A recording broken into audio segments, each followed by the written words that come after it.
In the Obi-Wan Kenobi TV series, we see Qui-Gon Jinn appear at the end in front of Obi-Wan, but only for a little bit. He tells Obi-Wan that they have much work to do and to follow him, and that's the last we ever see of it on screen with those two.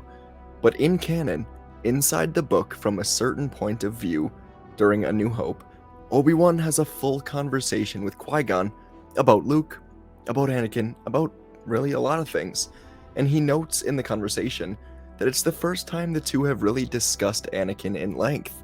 And this conversation, it actually takes place during the movie A New Hope. Remember the scene where Luke and Ben Kenobi, they're together next to the Sandcrawler, and Luke races off when he realizes that his aunt and his uncle are in danger. Kenobi is left alone in that moment, and now it's canon that Qui-Gon visited him. So we're gonna jump right into that conversation as Obi-Wan starts to discuss Anakin, starts to discuss how to train Luke, and other interesting stuff, so stick with me here. It's pretty interesting, at least in my opinion, so hope you enjoy. Make sure to leave a like, it helps the channel a lot, and subscribe. Alright, let's get into it. Kenobi and Qui-Gon discussing. "Do you truly think your work has only just begun, my Padawan?" Qui-Gon asked. They have begun using that title again, in recognition of how much more Obi-Wan has yet to learn. It is strange, still, to think of death as only the beginning of wisdom. Obi-Wan considers, "There were other great endeavors, other challenges, but the Clone Wars were a long time ago. For nearly 2 decades I have been little more than a shadow, waiting to become a Jedi Knight again." Qui-Gon shakes his head. Already his physical self feels natural enough to him that he can express thought and emotion through gestures. Battles and wars are not the measure of a Jedi. Anyone can fight given a weapon and an enemy. Anyone can use a lightsaber given due training or even good luck. But to stand and wait, to have so much patience and fortitude, that, Obi-Wan, is a greater achievement than you can know. Few could have accomplished it. Fewer still could have done so without turning to darkness. Sometimes, when Qui-Gon considers it, he is awed by his student's steadiness. Every person Obi-Wan ever truly loved, Anakin, Satine, Padme, and Qui-Gon himself, came to a terrible end. 3 of them died before his eyes. The other felt a fate so bleak that death would have been a gift. The Jedi Order that provided the entire framework for Obi-Wan's life was consumed by betrayal and slaughter. Every step of this long, unfulfilling journey is one Obi-Wan had to take alone. And yet he never faltered. As the rest of the galaxy burned, his path remained true. It is the kind of victory that most people never recognize, and yet the bedrock of all goodness is built upon it. Even Obi-Wan doesn't see it. "You see me in a kinder light than most would, old friend," Obi-Wan told Qui-Gon. "I owe you that," Qui-Gon said. "After all, I'm the one who failed you."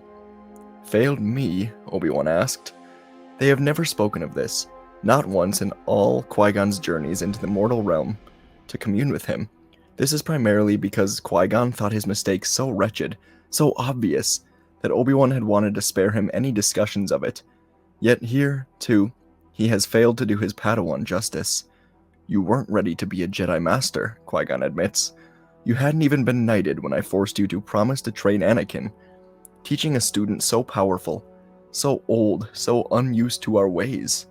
That might have been beyond the reach of the greatest of us. To lay that burden at your feet, when you were hardly more than a boy, Anakin became a Jedi Knight." Obi-Wan interjects, a thread of steel in his voice. "He served valiantly in the Clone Wars. His fall to darkness was more in his choice than anyone else's failure. Yes, I bear some responsibility, and perhaps you do too. But Anakin had the training and the wisdom to choose a better path.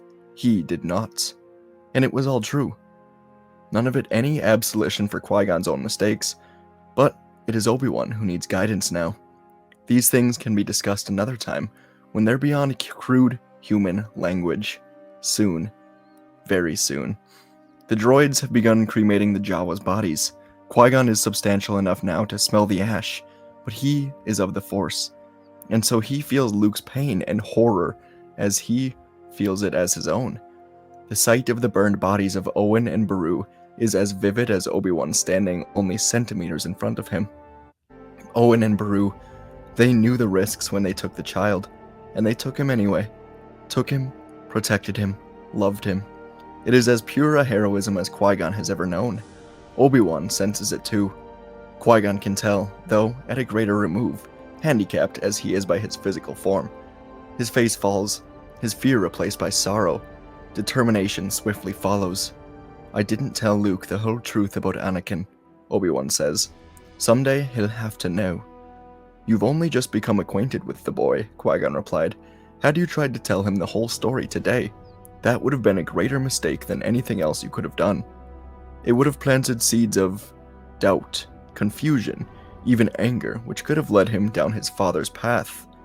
With a touch of his old, rakish humor, Obi-Wan adds, "Or he would have decided I was every bit as crazy as Owen always told him, and run along right back home." Qui-Gon knows that to have been a very real possibility, and the end to which that would have led. Luke would now be lying alongside the Lars, when he's ready, stable, steady, strong in the Force.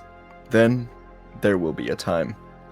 Obi-Wan nods, enough reassured to focus fully on Qui-Gon now. "You're very nearly corporeal. I've never seen you appear like this. It is a matter of learning to both claim the physical world and detach oneself from it," Qui-Gon says. He had not struggled towards that goal at first. Only after Anakin's fall did he push himself to emerge fully. It was the work of very nearly a decade. This he did for Obi-Wan. At least his Padawan did not have to spend his years in the desert entirely alone. A matter of finding center, of calming one's soul, and giving oneself over completely to the Force. Some Jedi choose to transition between life and death in that way, though I could scarcely have imagined it when I was alive. Even after death, we continue to learn. "I look forward to learning the art someday," Obi-Wan says, "hopefully in the distant future." It's another of his dry jokes, nothing more, but Qui-Gon is moved regardless.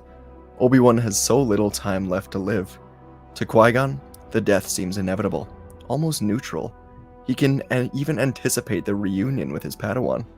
But after all his losses, all his sacrifice, all these endless years in the desert, Obi-Wan still wants more life. This too is a kind of courage.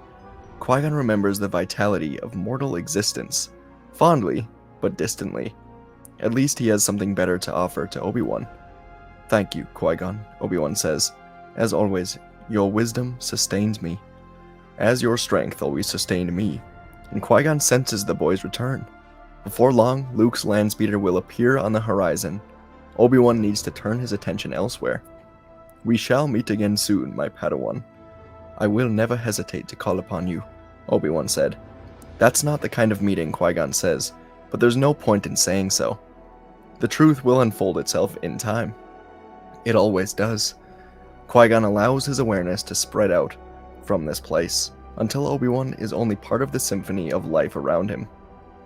The snakes burrow deep beneath the dunes. Insects spin webs among the sand. Sunshine suffices them all with the warmth until Qui-Gon can let go completely, releasing his body, and even his name, until he again is one with the Force. As Obi-Wan will soon learn, the most beautiful form of mastery is the art of letting go. So that's the story of Obi-Wan and Qui-Gon communicating about Anakin, about Luke, and much more. Tell me what you thought of it. Let me know what you thought. I mean, there's a lot going on there, so I do hope you enjoyed. Thank you for watching, and yeah, I did a new video series this morning where it's just more of like a news thing. I show my face the whole time, if you want to see what I look like. Anyways, thanks for watching today's lore video, and I'll see you in tomorrow's fan fiction.